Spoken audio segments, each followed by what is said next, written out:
Bienvenue à tous, bienvenue en satsang, mes amis. C'est une grande joie que de partager avec vous ce soir la reconnaissance de notre vraie nature ensemble. Satsang signifie justement rassemblement autour de la vérité que nous sommes déjà. Et donc ce que l'on partage,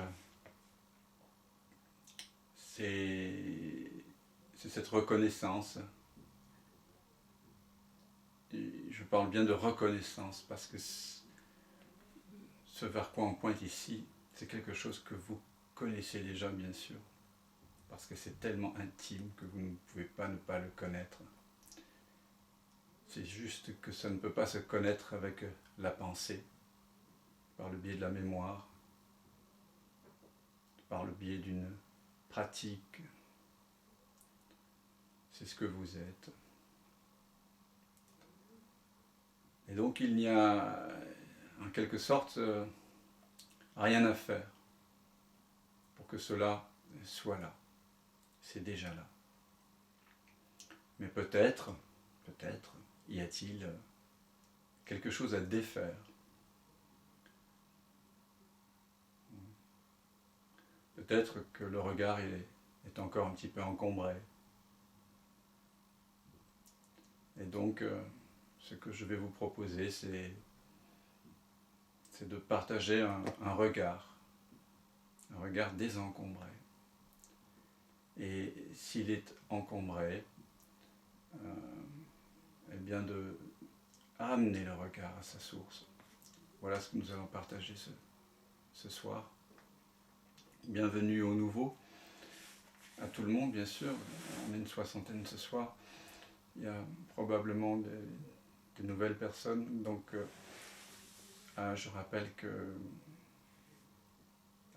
vous pourrez intervenir à tout moment en affichant une main bleue qui se trouve quelque part sur votre module, soit sur la tablette, soit sur le téléphone, soit sur l'ordinateur. Et donc on pourra partager ensemble en direct. Vous avez peut-être souvent entendu cette phrase « Tu es déjà ce que tu cherches ».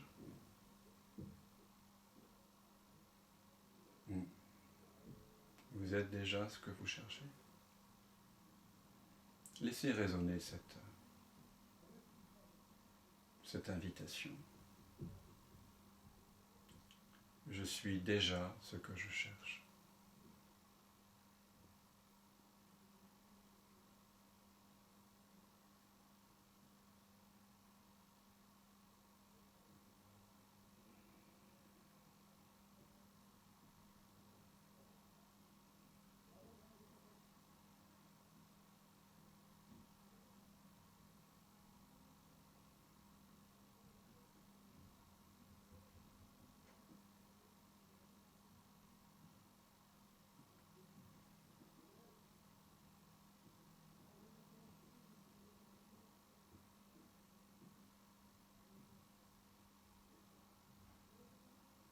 Cette phrase a parfois la capacité de couper complètement l'herbe sous les pieds du chercheur spirituel.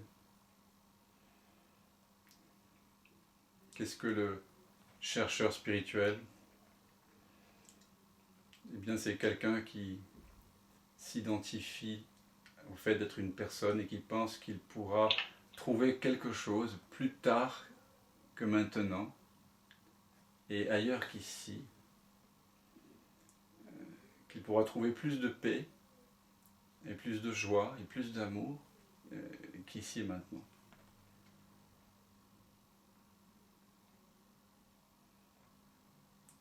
Donc on pourrait dire que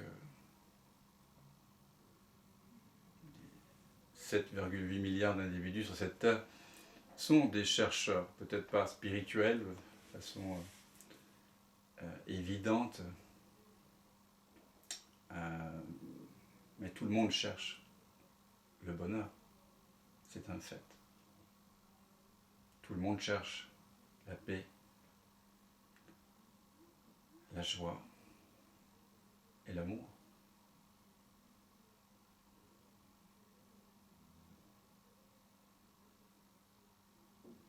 le chercheur spirituel, c'est quelqu'un qui pense que il peut le trouver également, non pas peut-être au travers d'expériences dans le monde, non pas au travers d'objets de satisfaction, de rencontres. C'est quelqu'un qui a peut-être écumé un petit peu la recherche dans le monde, au travers de différentes possibilités. Il y a toute une gamme de possibilités pour assécher la recherche, pour nous montrer que ça ne se trouve pas là. Et donc le chercheur spirituel, c'est quelqu'un qui s'est rabattu sur la spiritualité, on pourrait dire, pour chercher. Mais la recherche spirituelle, c'est encore de la recherche. Ça, il faut vraiment le voir. Et donc le chercheur, c'est finalement quelqu'un qui procrastine. Vous voyez ? Un mot français qui signifie remettre au lendemain ce qu'on peut vivre tout de suite. Et l'invitation ici, c'est de reconnaître que nous sommes déjà ce que nous cherchons. C'est pour ça que vous entendez souvent dire qu'il n'y a rien à faire. C'est vrai. Parfois on entend simplement cette invitation à rester tranquille.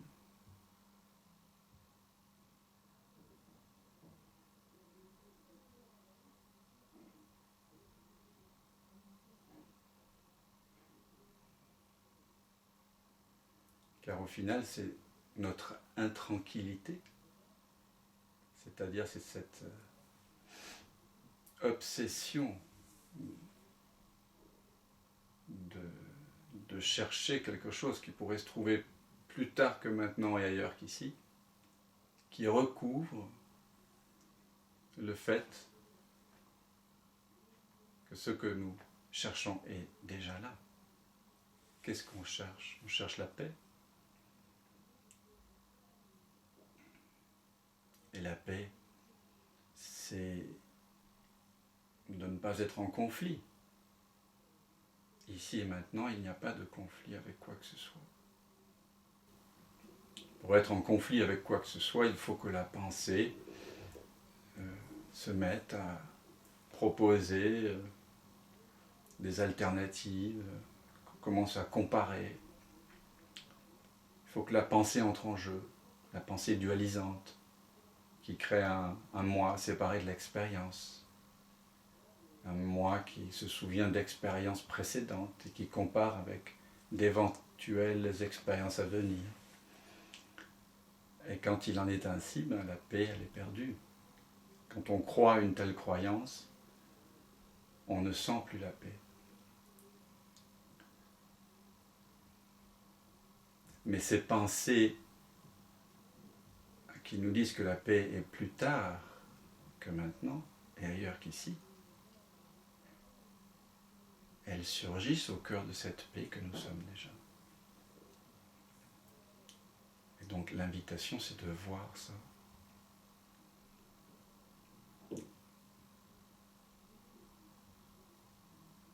De voir le surgissement de la pensée à partir de la source de la pensée. Vous, ce que vous êtes réellement, précède la pensée. Vous êtes avant la pensée. Ce que vous êtes vous voit apparaître la pensée et disparaître la pensée.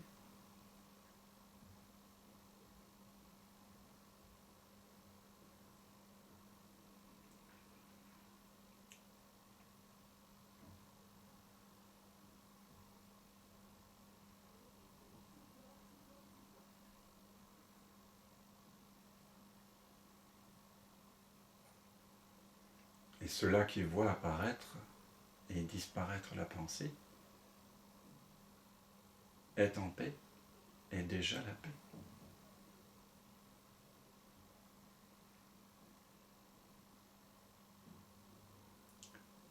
Car ceux-là qui voient apparaître les pensées,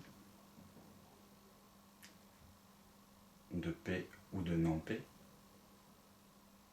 ne dépend pas des pensées de paix ou de non-paix pour être ce que c'est. Vous, le témoin des pensées, vous ne dépendez pas des pensées pour être cette absolue tranquillité. Parce que ce que vous êtes réellement ne prend pas parti, ne juge pas, ne compare pas, n'a pas à se justifier. Vous êtes simple présence, conscience, dans laquelle ces pensées apparaissent et disparaissent. Donc vous êtes déjà la paix, parce que vous incluez tout ce qui survient sans attachement à ce qui apparaît et disparaît.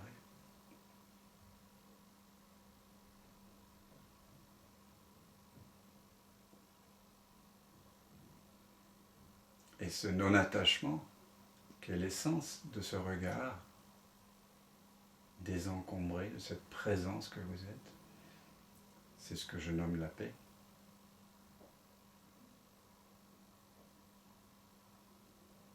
D'autre part, les humains cherchent la joie.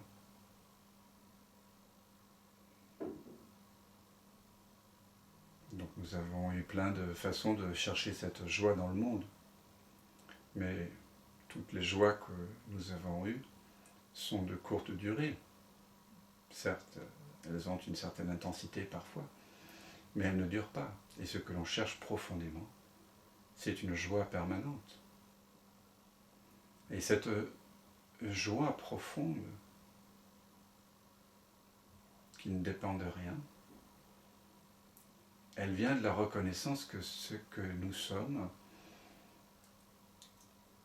ne manque de rien, ne manque de rien. Il n'y a pas de sentiment de manque. Être ne manque de rien.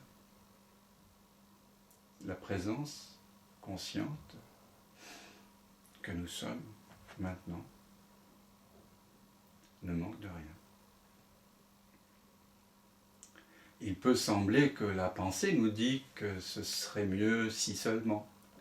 En quelque sorte, la pensée est experte dans ce genre de phrases. C'est pour ça que vous m'entendez souvent la poser, cette question. Tout irait très bien si seulement. Parce que s'il y a la moindre envie de répondre à cette question, c'est que quelque part, la paix semble perdue parce que cet espace, et la joie semble perdue parce que cet espace que vous êtes, s'est oublié en tant qu'espace. Et il y a une sorte d'identification momentanée à l'idée que les choses pourraient aller mieux plus tard.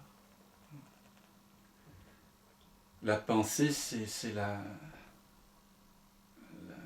grande... La pensée alimente l'espoir, dès qu'on y croit. Et l'être n'espère pas, il n'espère rien. Cette notion d'espoir est complètement inconnue en ce moment. La présence que vous êtes n'espère rien parce qu'il y a absolument tout ce dont vous avez besoin.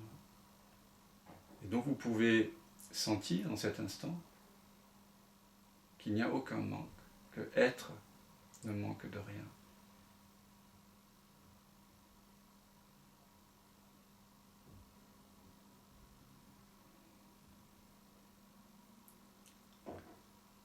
Et donc cette joie, c'est un peu l'étiquette positive de l'absence de manque, on pourrait dire. C'est la même façon de nommer cet espace, de le qualifier.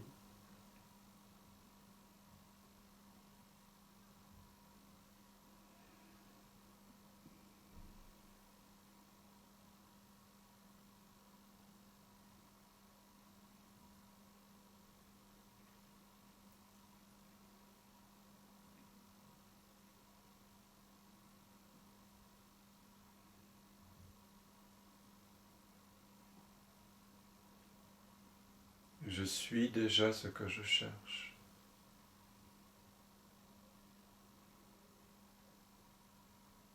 La pensée m'a dit tant et tant de fois qu'il y avait quelque chose de mieux, de plus paisible que ce que je vis maintenant, de plus joyeux, de plus heureux que ce que je vis maintenant. Mais en réalité, lorsqu'on prend le temps, et c'est ce qu'on fait ensemble tous là, le temps de regarder tout simplement, le temps de voir, le temps d'investiguer, on se rend compte qu'on est déjà la paix et la joie que l'on cherche. Pas de conflit ici maintenant, pas de manque. Rien ne manque à la présence. Et cette présence, c'est la seule chose que vous ne pouvez pas ne pas être. Être présent à tout ce qui apparaît et disparaît. Que ce soit des sensations, des émotions, des pensées, des sons, des couleurs, des odeurs, des goûts, quelle que soit l'expérience, vous en êtes nécessairement conscient. Elle apparaît dans la conscience.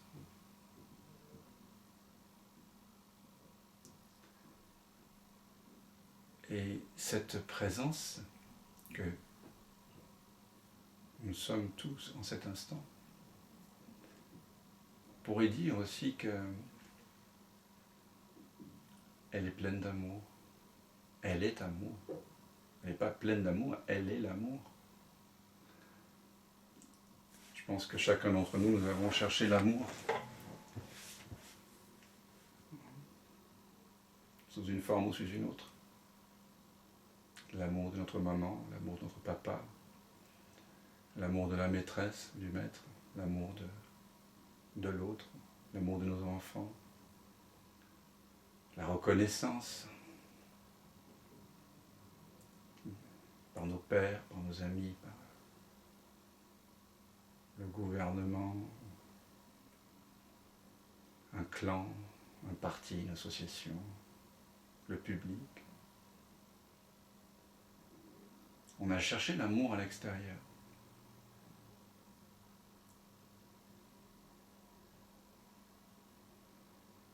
Ce sentiment d'intimité qu'on peut parfois ressentir dans le regard de l'aimé, dans lequel on se perd.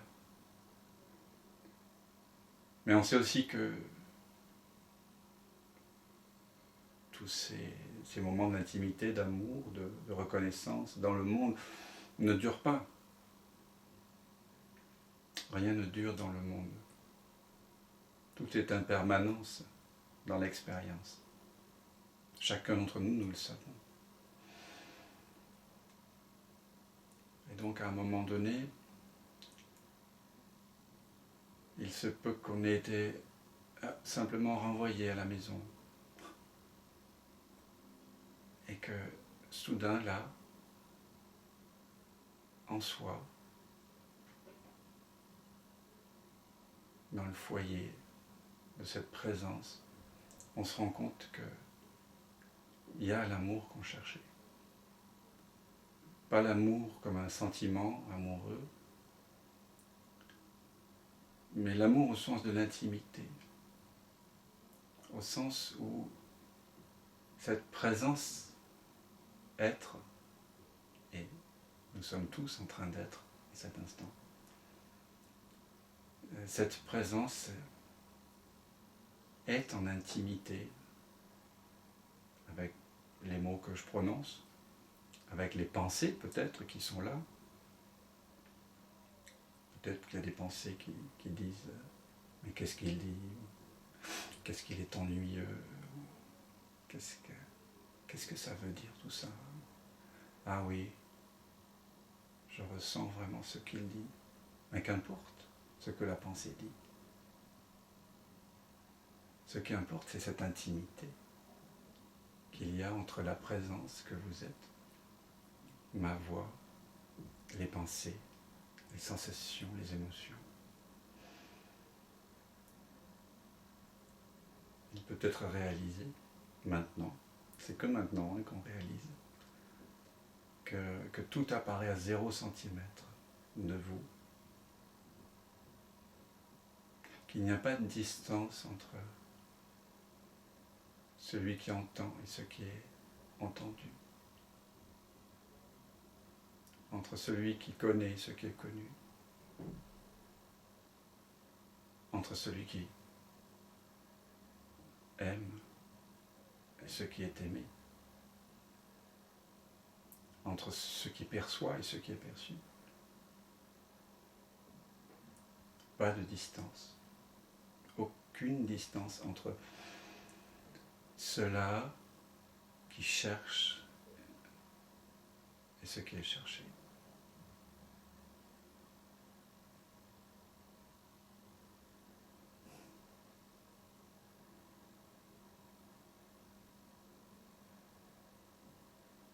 Et ça, c'est ce que j'appelle l'amour, quand il y a cette reconnaissance.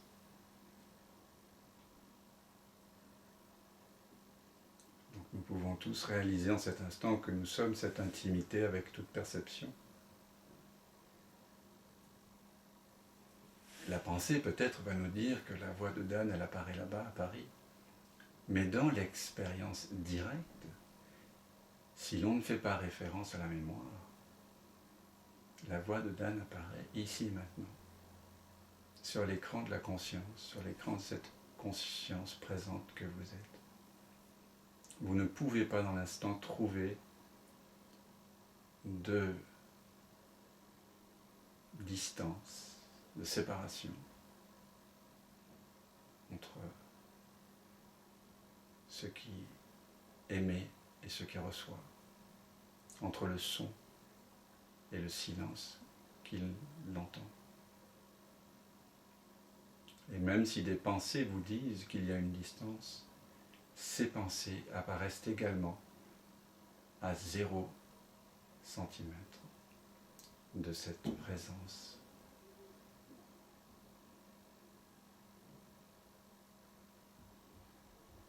Et ça, c'est ce que j'appelle l'amour, la non-séparation. Donc nous cherchons tous le bonheur, c'est un fait, et le bonheur, on pourrait dire que oui, c'est la paix, c'est la joie, c'est l'amour. Ou dit en termes mondiaux, le non-conflit, l'absence de manque et la non-séparation.